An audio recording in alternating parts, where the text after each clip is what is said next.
સોંપી દો, હું બેઠો છું, મને સોંપશો પછી મારી જવાબદારી. આવી જેણે ચેલેન્જથી તમને તમારી જવાબદારીઓ બધી લઈ લેવાની કીધી છે તમારા સંસારની, તમે એકે વાર એને વચન આપ્યું છે કે તારી આ એક જવાબદારી હું લઉં છું પ્રભુ? ચાલો આ મંદિર ગામ વચાળે છે તો મંદિરમાં ક્યારેક કલર કરાવવાનો આવશે ને વર્ષે વર્ષે, તો મારા તરફથી જ હું કલર એકલો કરાવી લઈશ. આવું વચન તમે આપ્યું છે?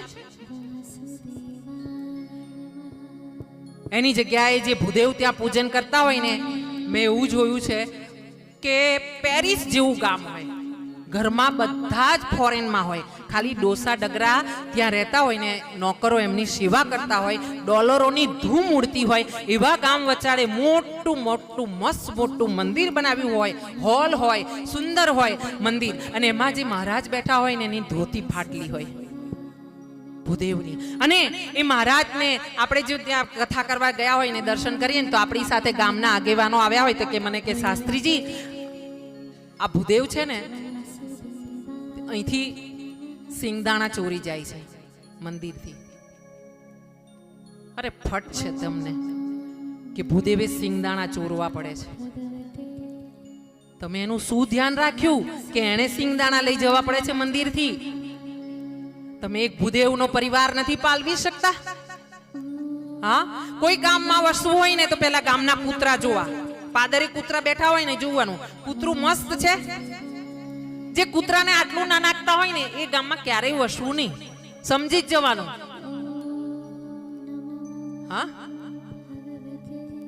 પહેલી રોટલી ગાયની, છેલ્લી રોટલી કૂતરાની. કોણ કરે છે? ચાનકી કરે છે કોઈ? ચાનકી આવી નાની ચાનકી કરો છો ને?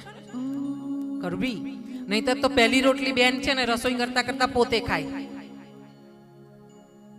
અને ઘણી વાર એવું થાય કે ભાઈને ઉતાવળ હોય, પહેલી રોટલી ભાઈને ખવડાવે એટલે ભાઈ તો ગાય જેવા. હાજી હાજી. અને છેલ્લી રોટલી હોય ને તો બેન પોતે વધારે થોડું ઘી લગાવીને.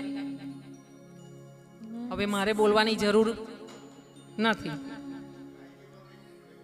હા,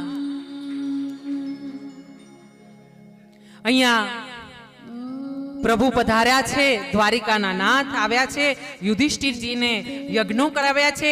એક તરફ પરીક્ષિતજીનો જન્મ થયો છે, જન્મ સમયે ભૂદેવોને બોલાવવામાં આવ્યા છે.